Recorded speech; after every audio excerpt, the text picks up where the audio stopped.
Assalamualaikum warahmatullahi wabarakatuh. Apa kabar semuanya anak-anak? Semoga masih dalam keadaan sehat walafiat. Hari ini Ibu Citra Ramadhani akan membawakan materi tentang teks prosedur. Nah, sebelum kita memulai pembelajaran, tentunya kita harus mengetahui apa sih tujuan pembelajaran kita kali ini. Jadi diharapkan setelah mengikuti pembelajaran ini, kalian mampu menunjukkan pernyataan umum dan menuliskan tahapan-tahapan prosedur suatu kegiatan, baik secara lisan maupun tulisan, meningkatkan rasa ingin tahu, kerja keras, tanggung jawab, bersikap bersahabat atau komunikatif selama proses pembelajaran. Nah, belajar apa kita kali ini? Tentunya kita akan belajar tentang yang pertama, pengertian teks prosedur. Kemudian yang kedua ada ciri-ciri teks prosedur. Kemudian yang ketiga ada struktur teks prosedur. Kemudian yang keempat ada jenis-jenis teks prosedur. Apa sih teks prosedur itu? Apakah kalian pernah belajar tentang teks prosedur sebelumnya? Atau kalian pernah mendengar kalimat teks prosedur? Nah, jadi pengertiannya, teks prosedur adalah teks yang berisi langkah-langkah atau tahapan yang harus dilakukan dalam melakukan suatu kegiatan, sehingga suatu kegiatan itu dapat terlaksana dengan baik dan berhasil. Kalian pernah melihat resep masakan atau tata cara melakukan sesuatu? Nah, itu adalah salah satu contoh teks prosedur karena dia berisi langkah-langkah atau tahapan yang harus dilakukan seseorang ketika ingin melakukan sesuatu. Sampai sini sudah paham? Kita lanjut ke sifat dan ciri teks prosedur. Nah, teks prosedur ini bersifat objektif. Objektif itu artinya sesuai dengan keadaan yang sebenarnya atau fakta, bersifat fakta, bukan opini. Jadi, apa yang kalian tulis dalam teks prosedur itu semuanya harus yang benar-benar terjadi atau dengan keadaan yang sebenarnya. Kemudian yang kedua, ada teks prosedur disusun secara sistematis. Sistematis itu artinya berurut. Susunan dalam teks itu harus berurut dan sesuai dengan susunannya. Kemudian yang ketiga, dalam teks prosedur itu pada umumnya banyak ditemukan kalimat imperatif. Nah, kalimat imperatif ini adalah kalimat perintah. Biasanya ditandai dengan tanda seru. Contoh kalimat imperatif atau kalimat perintah dalam teks prosedur yaitu masukkan bawang merah dan bawang putih sebanyak 2 siung, atau potong dadu kentang yang sudah dikupas.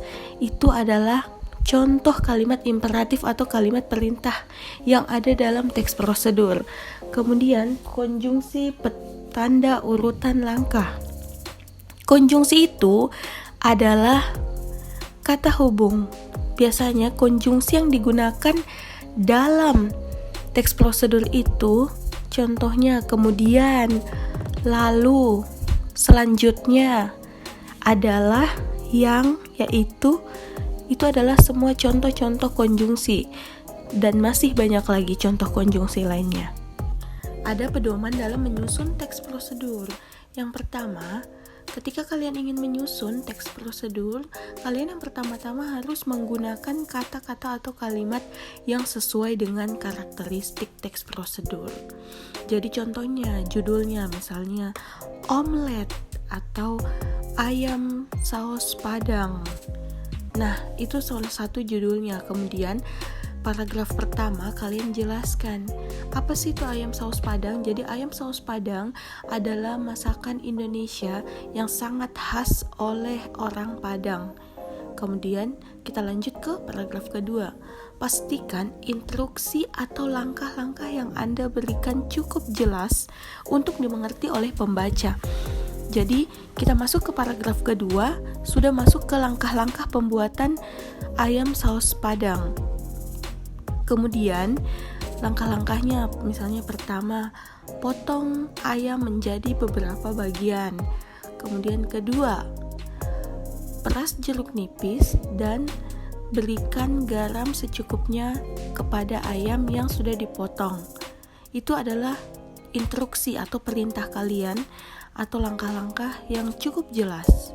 Kemudian paragraf ketiga, itu sudah masuk, sesuaikan bahasa Anda dengan calon pembaca. Jadi jangan menggunakan bahasa daerah atau bahasa sehari-hari kalian, karena belum tentu itu dimengerti oleh para pembaca.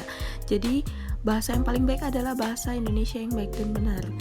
Kemudian yang terakhir, urutkan instruksi secara sistematis agar berseragam.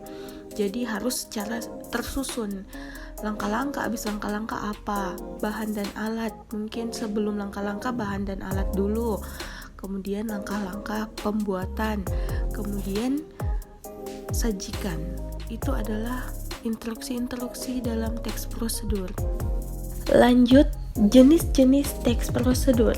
Terdapat 3 jenis, yaitu yang pertama, teks prosedur yang berisi cara-cara menggunakan alat, benda, ataupun perangkat lain yang sejenis. Contohnya, cara menggunakan komputer atau cara mengendarai mobil secara manual. Kemudian, teks yang kedua, teks prosedur yang berisi cara-cara melakukan suatu aktivitas. Contohnya, menuliskan resep masakan, cara memasak ini, cara memasak itu. Kemudian, cara-cara menuliskan surat lamaran pekerjaan. Kemudian, cara membaca buku secara efektif. Kemudian, cara mengerjakan tugas online dengan mudah. Nah, kemudian teks yang ketiga yaitu teks prosedur yang berisi kebiasaan-kebiasaan atau sifat-sifat tertentu. Contohnya, cara-cara menikmati hidup atau melepaskan kebosanan. Jadi semua jenis-jenis teks prosedur ini terdapat teksnya ya. Bisa juga kalian buat, itu sudah termasuk teks prosedur. Nah, kaidah kebahasaan. Kaidah kebahasaan teks prosedur ini yang pertama ada kalimat imperatif. Seperti yang Ibu katakan tadi, kalimat yang mengandung perintah biasanya ditandai dengan tanda seru. Kalimat deklaratif, yaitu kalimat yang berisi pernyataan. Ingat ya, pernyataan bukan pertanyaan. Pernyataan itu misalnya contoh, kalian membuat teks prosedur tentang sate kambing.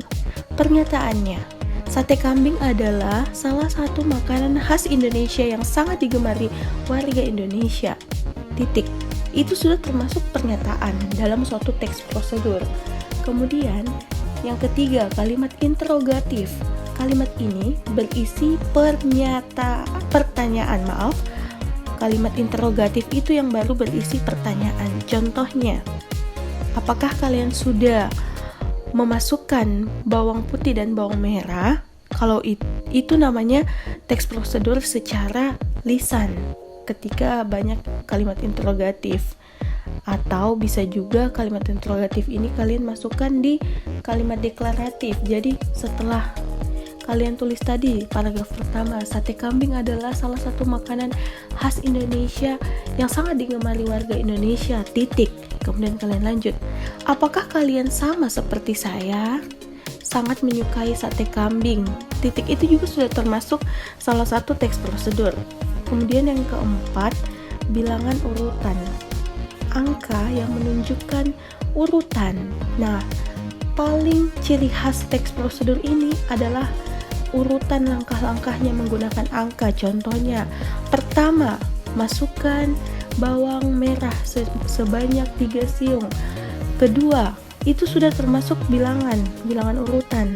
Pertama, kedua, ketiga, sebanyak 5 buah, sebanyak 6 buah. Itu semua bilangan ya. Nah, kali ini kita akan melihat contoh teks prosedur membuat makanan. Nah, sekarang kita lihat contoh cara membuat mie instan. Paragraf pertama biasanya ditandai dengan pernyataan atau bisa juga langsung ke tujuan. Tujuan, cara memasak mie instan sangat sederhana. Langkah-langkah, pertama, rebus air sampai mendidih, dan seterusnya sampai di tahap kelima, mie instan siap disajikan. Setelah itu selesai. Sangat mudah kan membuat teks prosedur? Tentunya kalian bisa. Maka dari itu silahkan kalian simak pertanyaan berikut ini. Nah, berikut ini cara membuat mie instan yang menyehatkan. Disarankan jangan terlalu sering masak mie instan, maksimal 3 kali sehari dalam seminggu. Bahan-bahan untuk membuat mie instan: 1 telur, wortel, brokoli, tomat. Titik. Kemudian cara memasak: 1. Panaskan 1 gelas air sampai menggolak atau mendidih. 2. Buka bungkus mie lalu pisahkan bumbu dan mie-nya. 3. Masukkan mie ke dalam air yang telah mendidih, dan seterusnya. Teks tersebut kemudian ada pertanyaan. Tujuan penulisan teks di atas adalah, kira-kira apa jawabannya? Lihatlah teks tersebut. Kita lihat kembali teks tersebut. Berikut cara mie instan yang menyehatkan. Nah, kita lihat lagi pertanyaannya. Apa yang ditanyakan? Yang ditanyakan di sini adalah tujuan penulisan teks. Maka langsung saja, kita tidak usah panjang lebar membaca sampai habis. Langsung saja kita lihat apakah ada tujuan disampaikan di sini. Ada ternyata. Kalau kalian cerna dengan nalar kalian, pasti ada. Dan jawabannya adalah A. Membuat mie instan yang sehat. Nah, kita bisa dapat dari mana? Lihatlah. Tujuan penulisan teks ini terdapat pada paragraf pertama kalimat pertama. Berikut cara membuat mie instan yang menyehatkan. Jadi, tujuan penulisan teks tersebut adalah untuk menginformasikan kepada pembaca bagaimana sih cara membuat mie instan yang sehat itu. Nah, kenapa bukan B, C, dan D jawabannya? Karena B, C, dan D itu menjelaskan langkah-langkah pembuatan mie instan, bukan tujuan. Sampai sini, apakah kalian sudah mengerti? Tentunya sudah dong. Sekarang, kalian punya tugas. Tugasnya adalah perhatikan gambar dan petunjuk yang ada di dalam gambar ini. Cara membuat paspor. Paspor itu apa sih? Paspor itu yang digunakan ketika kita ingin berpergian ke luar negeri. Seperti KTP, tanda pengenal, tetapi paspor ini digunakan ketika kita ingin berpergian ke luar negeri. Yang pertama ada gambar orang. Kemudian next, tanda arah panah, kantor imigrasi. Tanda arah panah lagi, loket. Ambil dan isi formulir permohonan. Tanda panah lagi, serahkan formulir ke loket pendaftaran. Tanda panahnya lagi, ambil tanda terima dan jadwal foto plus pengambilan sidik jari. Tanda panahnya lagi, siapkan wawancara, kemudian bayar dan tanda tangani paspor, dan selesai ambil paspornya. Ini adalah langkah-langkah teks prosedur cara membuat paspor. Nah, sekarang tugas kalian adalah buatlah teks prosedur dengan paragraf seperti contoh cara membuat mie instan tadi, dengan judul cara membuat paspor. Jadi, gambar-gambar ini dan penjelasan yang sangat singkat ini kalian buat menjadi sebuah kalimat dan satu teks prosedur. Contohnya seperti cara membuat mie instan tadi. Ada tujuannya, kemudian ada langkah-langkahnya, dan itu semua kalian yang buat bahasanya. Sampai sini sudah mengerti? Apabila ada yang ingin ditanyakan, silahkan menghubungi guru mata pelajarannya. Dan apabila kalian ingin menyetor tugas, silahkan langsung menghubungi guru mata pelajarannya. Terima kasih. Wassalamualaikum warahmatullahi wabarakatuh.